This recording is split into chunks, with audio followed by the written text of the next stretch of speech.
Good morning, accounting, coming to you live from my kitchen.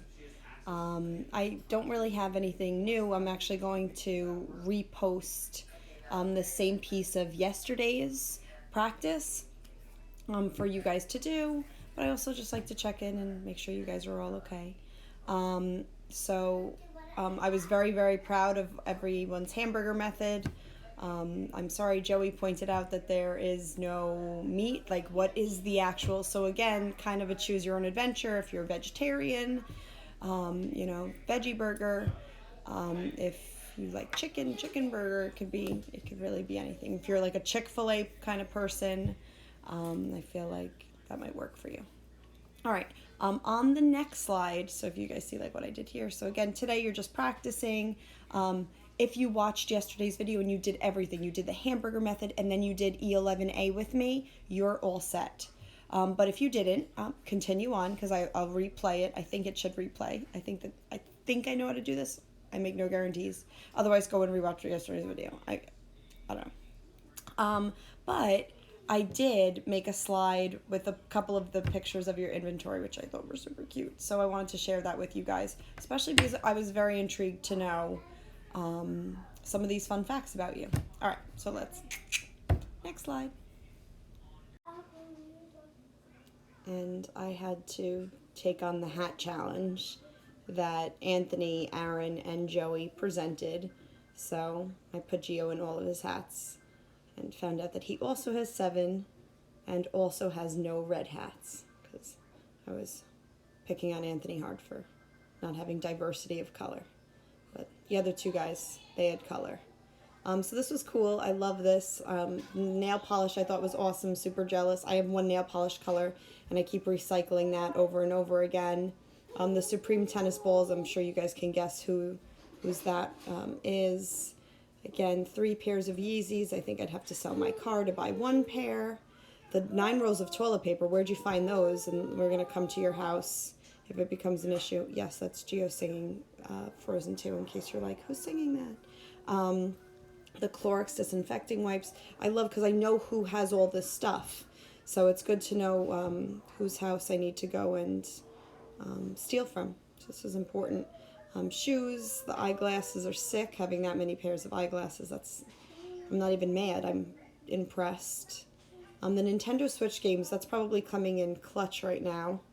Poker chips, I don't know. I guess you've got to do virtual poker. Now everything's got to be online, but this was awesome. So thank you guys. Made me smile. I love seeing your faces too. Makes me really happy.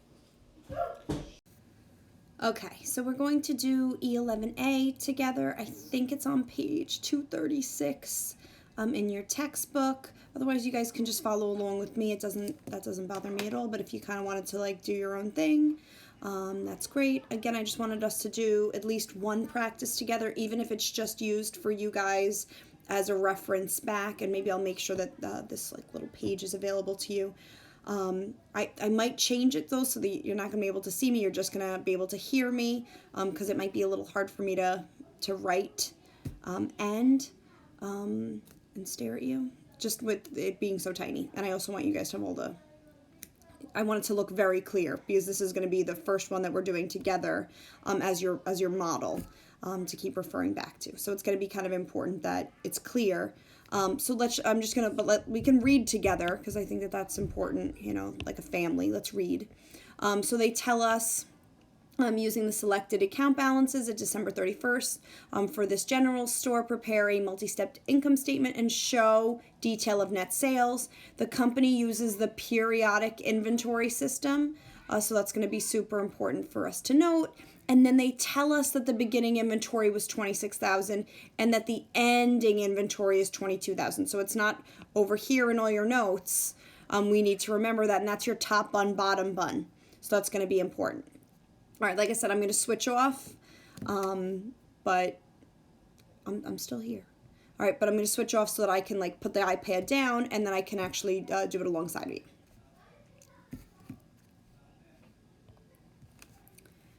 All right, so I'm switching down. All right, so now the first thing that we're going to do is we're going to set up just like we would normally do. I might try to make it a little bit bigger and then I'll come back to it. We're going to put our heading on. They tell us that this is the proof general store.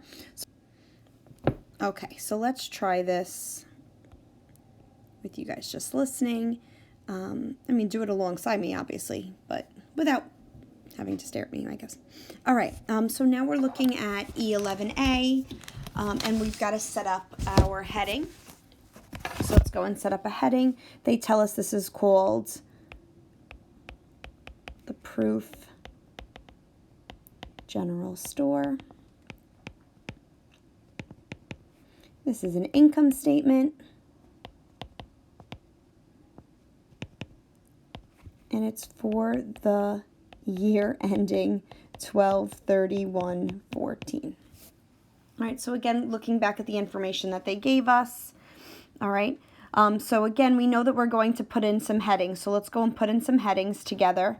So I'm going to go and write H. This first one is going to be net sales. The second one, which we've never done before, is going to be the heading of cost of, sorry, I had movement, goods sold. And here's going to be the heading for operating expenses. All right, so again, once you guys have those in, then we can actually get started. All right, so they tell us a couple things. So they tell us what our sales were. So here we had our sales of $297,000. All right, so let's go and put in our sales. And again, if you want to write gross sales, sure. All right, sales. Again, if you don't want to use my columns, that doesn't bother me. I promise I won't be upset. All right, but 297,000. And then we have, they just give us one. We just have sales returns and allowances. And we're going to write that cute little, again, less. Sales R&A, which is 15,200. All right, so then we end up with net sales.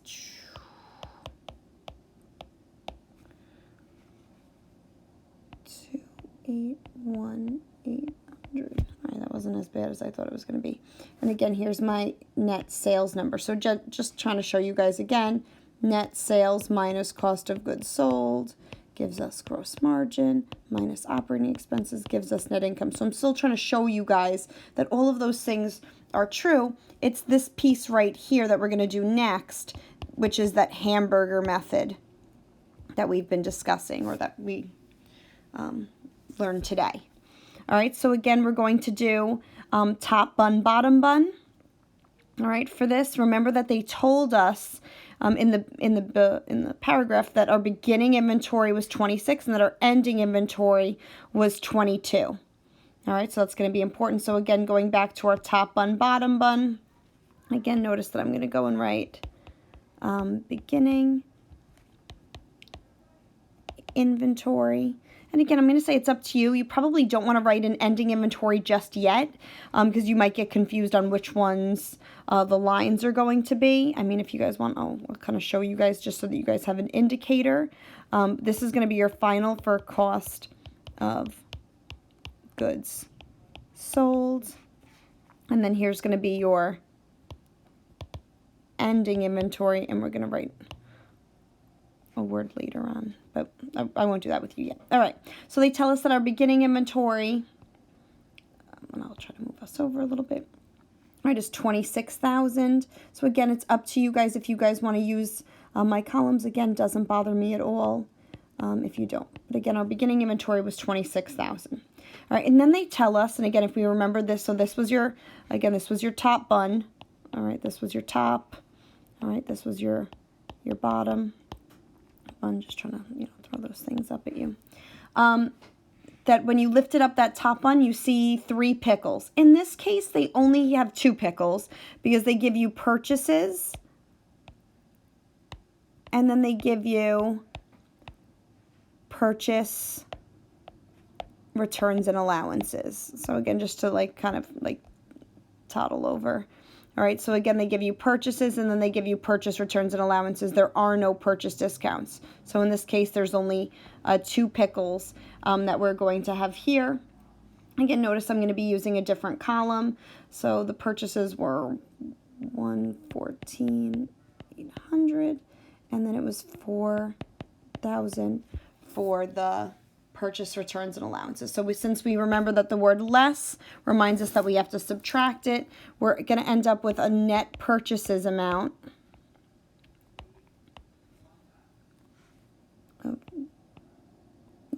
yikes, 110,800. I did that a little backwards. All right. Then I'm going to change my color a little bit just to help you guys remember that we have to add our freight in. Remember that freight in is a part of cost of goods sold, that we need to add that in. So I'm putting that little plus sign there so that we remember that we now need to add in our freight in. And our freight in, they told us, was $5,600. And this is what's going to give us what's called our net cost of purchases, aka our NCOP. All right, that's going to be important. And then that's going to end up being 116. Yep, I wrote it in the wrong spot. Lies. Bloop, bloop, bloop, bloop. Fun noise that I made. Sorry, I'm going to erase. I'm going to erase, or I'm not going to erase. Why won't you let me erase? I'll make my eraser smaller. It's not going to let me erase. Okay. I don't know why, but all right, it's not letting me erase that. So I'm just going to cross it out there. We're going to put 116,400. Thought I had this thing all figured out. Clearly not. All right, so if you guys remember, I introduced something called COGAS, your cost of goods available for sale. All right, that's going to be your next line. And I'm cost of goods available for sale. And we're going to call that, again, COGAS. I'm going to try to COGAS. There we go. All right, and your COGAS, if you guys remember from before, is your beginning inventory plus your net cost of purchases. So it's this number plus this number that's going to give you, because again, this is your beginning inventory, this is your NCOP, that's going to give you your cost of goods available for sale. So if you guys think about it, this is basically like saying what you had to begin with, and then what you ended up purchasing. The cost of everything that you ended up purchasing was at one point what your cost of goods that were available for sale were. So again, once we go and we add those two things up, and I'll change back my color. All right, so when we add those two up, our COGAS should be 140, oh, silly. Consistency. 142,400. All right, should be your COGAS. And then we're going to, and I'm going to do this in red again, we're going to write the word less to remember to subtract out our ending inventory. So again, this is what we had on the shelves. This COGAS right here is what we had on the shelves. And then now we're finding out how much we have left in ending inventory, which means whatever we don't have left in ending inventory must have been sold. So going back, they told us that our ending inventory was 22,000. I'll go back to blue. All right, 22,000, which means that our final COGS number is, again, COGAS less ending inventory, which gives us 120,400. So this is your COGS number. So again, going back, net sales minus cost of goods, net sales minus cost of goods sold. The next thing that we go and write in is going to be our gross margin. So again, the 281,800 minus the 120,400 Right? Gives us a gross margin of 161,400. That's your GM. Perfect. Then they tell us your operating expenses. And they tell us, again, they're broken down into selling and G&A. You're selling, and I'll try to do this small, selling, G&A. All right, your selling were 48. Sorry. There we go. Selling was 48,500, and then your G&A was 37,200, if I recall that correctly. All right, so your total operating expenses were 85,700. So again, remember that it's your gross margin minus your operating expenses gives you your net income, which is going to be the last line right here. All right.